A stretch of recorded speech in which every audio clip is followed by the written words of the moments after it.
Señor de la Muerte. ¿Cómo estás, Francisco? Muchas gracias por aceptar esta entrevista. No, Adriana, al contrario, muchas gracias por la invitación. Me sacas de mi pueblo un rato y eso me gusta. Así que Ah, no, muchas gracias. Y mira, pues casi me estoy comiendo las uñas con García Luna.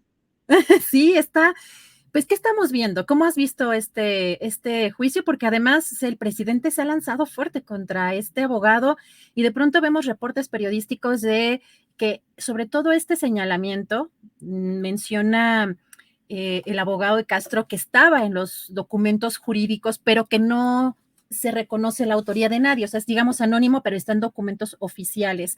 Y por otra parte, pues es pues una artimaña o una estrategia de este abogado para hacer caer a un testigo, o esa es aparentemente la estrategia que quiso llevar a cabo, que finalmente no le funcionó y el propio juez pues lo desestima o pide que pare pues ese señalamiento, pero acá en México el impacto pues ha sido pues otro. ¿Cómo has visto todo esto, Francisco? Mira, Adriana, en realidad sí me parece que sí hay, que está dirigido. Sí me parece que hay una intencionalidad política clarísima, pero me parece que el abogado no estudió bien. Puede venir en algunos documentos del juicio al Chapo Guzmán, puede. ¿Qué conversó él en el estrado con el juez? No lo sabemos porque eso sí es secreto, pero de que hay una intencionalidad política, claro, y que él sabía que en México iba a tener una repercusión, sí, claro, así como están las cosas, pues vemos, mira, a mí me impresiona la manipulación que se dio, porque yo sigo los reportes de algunos corresponsales que están ahí adentro, ¿sí? De Vice News, de La Opinión de Los Ángeles, de Jesús, que es mi amigo, y los veo y en realidad tiene otro sentido. Como dices tú bien, el juez lo tiene que parar, pero al margen de que lo haya sacado de algún documento, porque no sabemos por ese conciliábulo con el juez cuando lo llama, sí me parece que hay una intencionalidad y se la platican, él lo sabe, me parece que no sale de García Luna, porque García Luna es un hombre muy astuto y lo hubiera preparado mejor. ¿Sí? Es una pregunta que no estudia, que no analiza y que se cae porque lo involucra con Fox. Y mira, yo hacía un comentario con algunas personas de mi pueblo cuando estábamos comiendo ese día y les decía, la elección de 2000, si hubo 7 millones, porque sí habló de 7 millones de dólares, si hubo, fue para o Vicente Fox Quesada, o Francisco Labastida Ochoa o Cuauhtémoc Cárdenas. Y a Cuauhtémoc, por los más peros que yo tenga, lo descarto de antemano. A Fox lo descarto porque en esa época Genaro García Luna trabajaba literalmente al servicio de Francisco Labastida Ochoa, el candidato del PRI. Pero tengo la impresión de que no estudió la pregunta, por eso sé tiendo a creer que no salió de Genaro García Luna, porque Genaro García Luna trabajaba en esa época para Francisco Labastida Ochoa. Mira, Adriana, le entregaba cada mañana, lo sé por testimonios de los agentes de inteligencia que le ayudaban a preparar la carpeta. Genaro García Luna preparaba y le entregaba una carpeta cada mañana a Francisco Labastida Ochoa. Finalmente pierde y se destruyen muchos documentos, pero lo que yo digo y lo que se ve es que si hubiera sido una pregunta estudiada por Genaro García Luna, por lo menos le habría dado bien los datos. Es como una pregunta que sale a bote pronto, como que te digo, puede estar en algún documento, podría, sí, sobre todo del juicio al Chapo Guzmán, que es cuando sale el nombre de Gabriel Regino, que no sale el nombre del presidente. Pero no estudia la pregunta, no estudia nada y él sabe que va a tener un impacto en México por la forma en la que está. Yo recuerdo algunos encabezados ese mismo día y al día siguiente que decía, involucran al presidente en el juicio García Luna. Y yo digo, espérate, eso no dijeron. Ahí están las transcripciones de los reporteros que estaban ahí adentro y al día siguiente igual. Y te digo, yo sigo mucho a Jesús García, y él hace una transcripción concreta y de lo que pasa el otro día también. Entonces puede estar en un documento, sí, pero está mal planteada, está mal estudiada y sí, claramente tiene una intencionalidad política de dañar al presidente López Obrador. Eso es clarísimo. Dice, él es un abogado, él lo sabe. Seguramente hay cosas que no conoce de México y hay cosas que no entiende, pero no tienes que ser un versado en cuestiones políticas para saber que una cuestión de esa naturaleza, así como está la situación entre México y Estados Unidos, la situación del narcotráfico y la situación de García Luna, iba a tener un impacto. Iba a tener un impacto. Entonces te digo, sí me parece que es una pregunta sembrada, es una pregunta que no se sacó de la chistera, pero que no estudió bien. ¿Por qué? Porque conocer quién participó en las elecciones en 2000 o en 2006 le habría llevado un poco más y las habría notado y lo habría hecho bien. Entonces se pierde un impacto por eso, pero sí hay repercusión. ¿Por qué? Pues porque tenemos una prensa que todavía sigue defendiendo a Genaro García Luna, no importa qué evidencia le presentes, no importa nada, lo va a defender. ¿Por qué? Pues porque esa prensa se sirvió de Genaro García Luna, yo lo he documentado, muchos de sus periodistas, incluido Televisa, TV Azteca, lo querían hacer candidato presidencial. Lo sentó juntos para cambiar la narrativa a 700 medios, televisado, los juntó para cambiar la narrativa de la violencia. Entonces, pues claro que iba a tener una repercusión. Lo otro que pueda proceder, pues va a tener que buscar el presidente, si lo hace, algún buen bufete de abogados. Él ya lo dijo, él no tengo dinero, y pues ella es una persona que no tiene mucho dinero, pero tendría que ser más una cuestión política, una cuestión que le ayudara.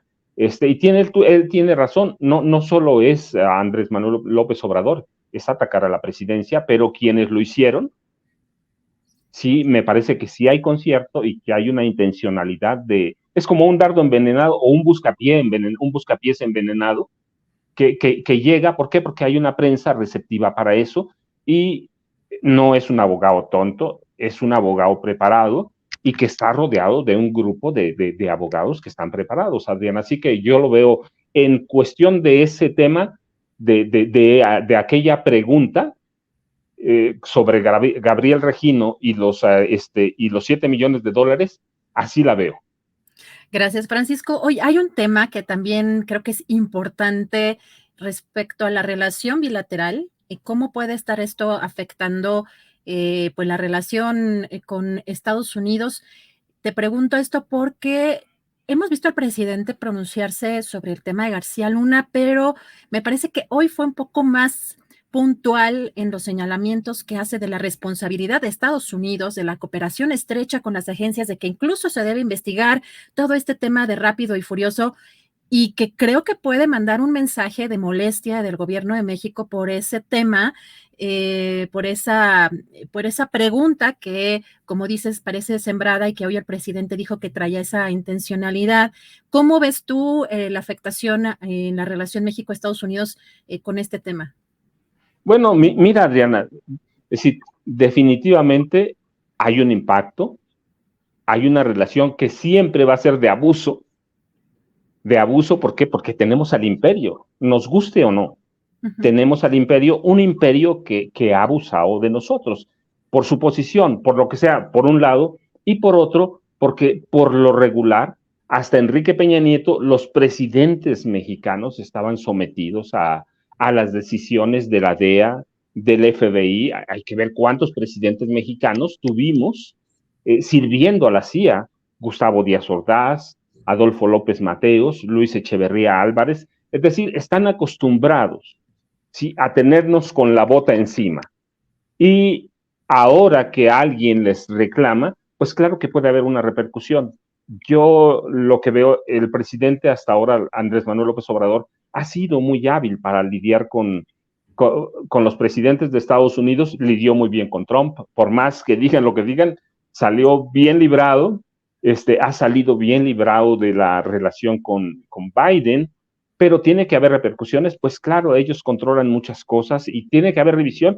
Mira, el caso García Luna, Adriana, yo creo que nos debe dar bases para, para hacer una revisión del papel de Estados Unidos, claramente, que tiene una injerencia en cuestiones de narcotráfico, pero tremenda, y que se ha trabajado en complicidad, no solo con García Luna. Mira, García Luna es una pieza de todo ese engranaje del narcotráfico. Hay que ver si nos constreñimos a los sexenios de Fox y de Felipe Calderón, tenemos a procuradores, tenemos ahora a militares, a generales, que son parte de ese engranaje. Y claro, tenemos a Vicente Fox Quesada y a Felipe Calderón Hinojosa. Así que podemos repartir culpas, podemos hacerlo, necesitamos hacer esa revisión, tiene que haber un impacto. Si no hay un impacto de hacer una revisión y de exigirle a Estados Unidos que también tiene parte de la responsabilidad para que baje o por lo menos intentar controlar parte, no, mira, ya no del narcotráfico, del crimen organizado, porque incluye tráfico de armas, tráfico de personas, de seres humanos, y claramente, bueno, pues el principal, tráfico de drogas. Tiene que haber una revisión, pero si no les exiges, si nos sentamos y se sientan ellos como lo hacía Felipe Calderón Hinojosa, como lo hacía Fox, Cedillo mismo o Salinas, que prácticamente les dan todo, pues no, este problema dentro de 10 años lo vamos a estar platicando igual. Así que no, mira, tiene que haber una revisión. No es el primer caso, el de García Luna, el que ellos alimentan, ellos forman, ellos colaboran a que crezca y después lo capturan. Y eso es un juego muy perverso con nosotros, pero bueno, tampoco hemos tenido presidentes que se le paren enfrente a Estados Unidos y dialoguen. Yo recuerdo mucho, alguna vez López Portillo intentó hacerlo y así le fue al país. ¿Por qué? Porque no había bases y porque era un hombre tremendamente corrupto y que llegó al gobierno con un equipo tremendamente corrupto. Entonces no le podíamos hacer frente a Estados Unidos. Hoy tenemos la oportunidad, hay un caso que puede redefinir algunas cosas y yo te digo, sí tiene que haber un impacto, no solo el interno, que es muy importante, pero el bilateral, sí, mira, yo siempre digo, no, pues yo me fijo en las cosas más internas, que son las que dañan a las comunidades que tenemos, pero este es un caso justamente de geopolítica que no solo los daña a ellos en el consumo, en la distribución de drogas, sino a nosotros en la producción, y ya vemos cada día más el consumo interno de drogas duras. Francisco, sobre esto, bueno, esto que mencionas, hay algo que llama mucho la atención. Bueno, por un lado, que después de la salida de este personaje, se rompe, digamos, esta narrativa de la conspiración en el juicio. O sea, no se está abordando de manera completa, incluso en términos de los recursos o de el patrimonio que habría hecho en este lapso, pues no nada más dentro del gobierno con funcionarios, sino posterior, y que es una de las partes quizá que podrían ser un poco más débiles en el caso de este juicio. Pero te pregunto en la suposición de que declararan a García Luna no culpable, ¿ves viable que en México se inicie un proceso en su contra y además, pues con alguien como Gertz Manero al frente de la Fiscalía General de la República? Y esto, ¿cómo además, si esto sucediera en la Corte de Nueva York, cómo crees ¿qué crees que pasaría en México en la política? ¿Se reivindicaría el calderonismo? ¿Cómo impactaría el 2024 esto, Francisco? Mira, Adriana, a mí me parece que poniéndonos ya como abogados del diablo, supongamos que hoy o el martes próximo dijeran no culpable, que esa es la hoja, ¿no?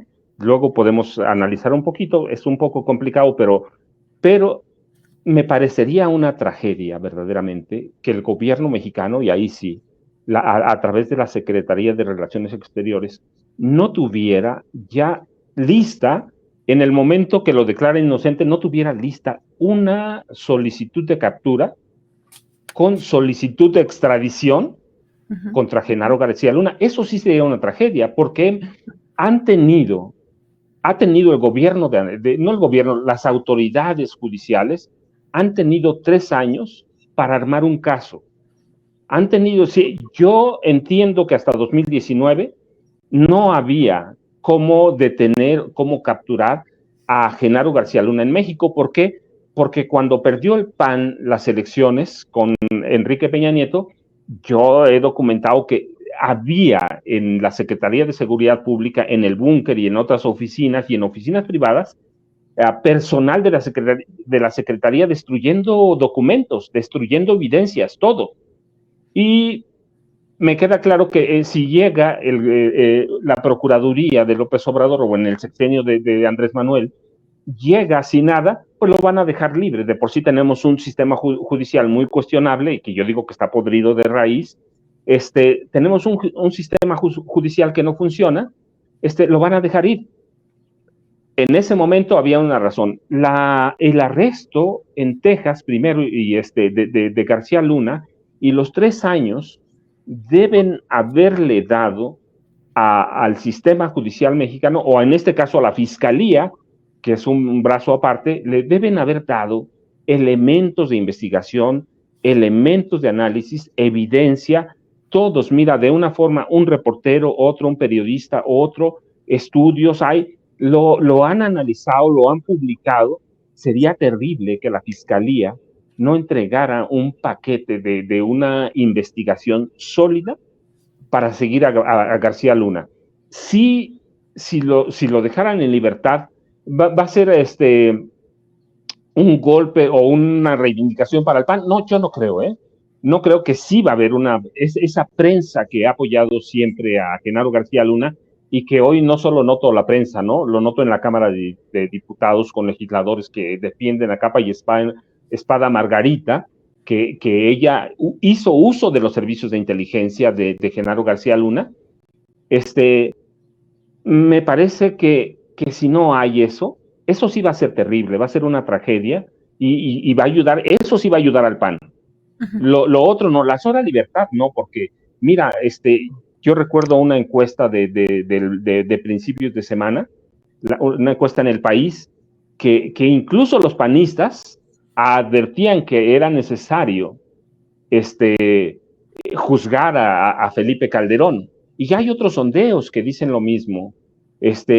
Entonces, no creo que le ayudaría mucho. Yo creo que lo que sí ayudaría al PAN y al PRI, incluso de rebote, sí lo ayudaría que la Fiscalía General de la República no tuviera un paquete de investigación y que, por tanto, la Cancillería no tuviera nada para presentar una solicitud de captura contra Genaro García Luna. Eso sí me parecería que sería terrible. Eso impactaría directamente, porque no solo yo, la gente afuera que a mí lo bueno, mira, de este juicio, independientemente que lo hayan acortado, que se hayan quedado en el camino como 40 testigos, independientemente de todo, metió a la gente en un juicio, más incluso que en el del Chapo, porque el Chapo ya sabíamos que era un criminal, pero este es un criminal vestido con uniforme de gobierno. Entonces eso me parecería terrible y eso sí creo que impactaría, porque pues nos demostraría que no hay trabajo, que no hay seriedad y que García Luna va a gozar de la impunidad que este país ha gozado. Entonces, y mira, ahorita si quieres platicamos el otro lado del juicio, que es justamente la deliberación. Claro, adelante, adelante, porque precisamente estamos en ese punto. Yo pregunto hoy un poco al futuro, porque de pronto hay coincidencias entre colegas y algunos especialistas, Francisco, de que ha sido un poco decepcionante la actuación de la fiscalía y en este juicio que pensábamos, porque también sabemos de la existencia de videos, pero también de que había millones o cientos de miles de documentos que tuvo que revisar el abogado o la defensa de García Luna, y que de pronto eso es lo que nos parece. Claro que además estamos acostumbrados quizá a pues analizar casos o a buscar, a investigar sobre temas en México, y es diferente cómo se imparte justicia, pero esa coincidencia llama mucho la atención, por lo cual quizá me adelanto un poco al futuro, porque es importante ver el panorama político que también le esperaría a México en una situación como esa.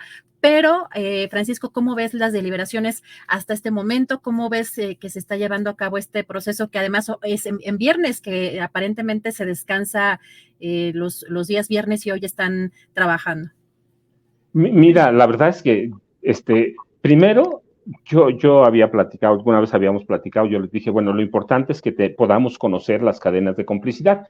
Yo les decía, yo lo veo de afuera más bien, no lo veo de adentro, porque, no sé, he estado en algunos casos, no ahora, cuando fui corresponsal en Miami 4 años, 2 años en San Antonio, en Texas, y cubría algunos juicios de narcotráfico o lavado de dinero, y yo decía, hay que verlo de fuera, porque la justicia en Estados Unidos funciona de una forma diferente.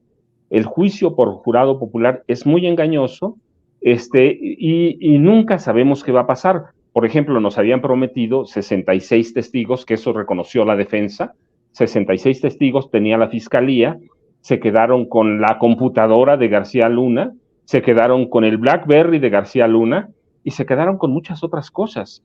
Entonces uno dice, de pronto es decepcionante, pero luego me paro en lo que veía antes y digo, mira, muchos de los juicios en Estados Unidos, sobre todo como este de García Luna, tendemos a no entenderlo porque no está acusado Genaro García Luna por narcotráfico necesariamente, recuerda, no es narcotráfico, está acusado de conspiración, que eso significa facilitar el tráfico de drogas. Son como 50,000 kilogramos, haciendo las sumas de los, de los cargos más las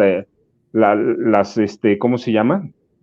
Las agravantes, como 50,000, pero solo facilitarlo.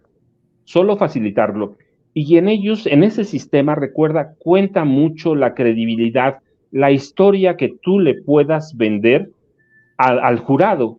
Y cuando yo escucho a la fiscal y leo sus argumentos finales, pues veo que pudo atar bien los cabos de cada uno de sus 26 testigos, que hay que decirlo, no solo fueron criminales.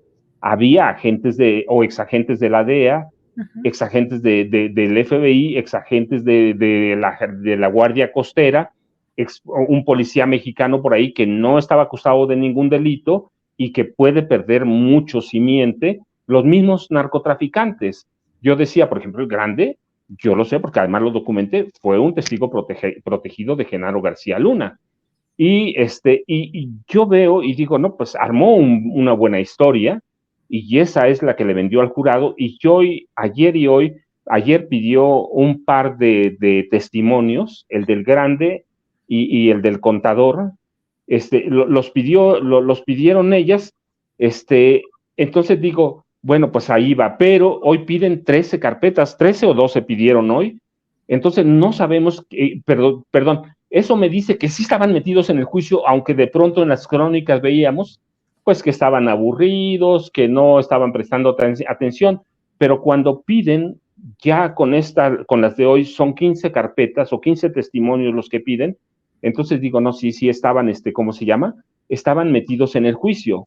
Pero, mira, yo ayer me invitaron a una entrevista y por respeto no digo el lugar a donde fui porque todavía no sabía la hora de entrevista, pero me dejaron abierto el micrófono, por eso no lo hago por respeto, porque se supone que yo estaba en espera y yo oí al reportero, escuché al reportero, al corresponsal de esa entrevista que tenía, muy alarmado, porque él decía, y lo cito, decía, en la mañana yo veía ganadora a la defensa, y inobjetablemente la veía ganadora, ya yo sentía que la defensa estaba del otro lado, y él dijo, y por eso sé que en ese momento, llevaban 2 carpetas, la del Contador y la del Grande, él dijo, pero ahora están pidiendo las carpetas de los testigos, de la fiscalía, y estaba un poco sacado, como decimos, de onda, estaba un poco intranquilo, y yo digo, pero ¿por qué vas a estar intranquilo? Pues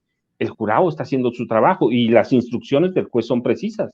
Si tienen alguna duda, pueden pedir los testimonios. A lo único que no les dio acceso fue a los argumentos de cierre y de apertura. El juez parece que dijo, no, eso no tiene ningún sentido, pero sí les están entregando, hoy lo sé, te digo, no sé si fueron 12 o 13 testimonios, el jurado estaba metido y veo un poquito de alarma, pues tenemos que esperar, no sabemos, ese es parte de los juicios en Estados Unidos por jurado popular, son eso, un poco de espectáculo, ¿no? Un poco de, pues nadie los puede ver, nadie sabe qué está pasando ahí adentro con esas 18 personas, aunque solamente son 12 las que van a emitir el veredicto, culpable, no culpable. Entonces, no sabemos, sí creo que tendríamos que esperar, y sí hay cosas que pudimos hacer, bueno, o que nosotros decimos, no hicieron esto, no hicieron su tarea, había muchísimas pruebas, sí, pero otra vez, es un juicio de Estados Unidos para Estados Unidos, no nos iban a consultar nunca, no nos consultaron, no les interesa nada, se supone que la fiscal es muy brillante, pero no les interesamos, que es lo mismo que pasa en el tráfico de drogas, en el tráfico de armas. Si se interesan ellos, son ellos, y lo que estamos viendo es resultado de un juicio que llevó Estados Unidos contra Genaro García Luna, y en el que la fiscalía, cuando llega a su clímax con el nombre de Felipe Calderón, ya habían deslizado el de general Galván, llega a su clímax, ya que podía ofrecer, ya no puede ofrecer nada, por más que tenga ahí 20 periodistas, o 2, o 51, dijeron ellos, dijeron los fiscales, y le cortan, y bueno, 51, y además nombres de periodistas, además de los 66 testigos, lo cortan porque la fiscal, yo supongo, ya vio amarrada su historia, y te digo, y ahora estoy corroborando que sí prestaron atención. ¿Qué versión van a querer? ¿Pudo finalmente César de Castro sembrar dudas? Bueno, si hay dudas, porque están pidiendo los expedientes, están pidiendo los testimonios, así que sí tienen duda. ¿Qué va a pasar? No sabemos, pero te digo, no debía pasar nada, aunque hay una prensa que va a festinar y que va a hacer raja política, el PAN va a hacer raja política, lo mismo que el PRI, que es impresionante que estén defendiendo a un delincuente cuando hay tantas evidencias. Pero lo más terrible para mí es que la Cancillería no tenga lista una carpeta con solicitud de orden de captura contra Genaro García Luna, Adrián. Francisco, pues muy interesante todo esto. Si nos permites, vamos a estar en comunicación la próxima semana para ver pues en qué termina o cómo avanza, porque aparentemente hoy no se vería este final o este desenlace. Y muchas gracias por este tiempo y esta entrevista, Francisco. Adriana, como siempre, ya sabes, un placer. Esperemos, yo, mira, me he juntado con un grupo de señores de mi pueblo, y verdaderamente lo estamos siguiendo juntos en las redes, ¿sí? Y yo te decía, lo interesante de eso es que este juicio ha metido a la gente, ha sacado a la prensa tradicional de la información, y ya ha metido a la gente en un problema que sí puede romper a las élites de poder, entendidas como esas élites que han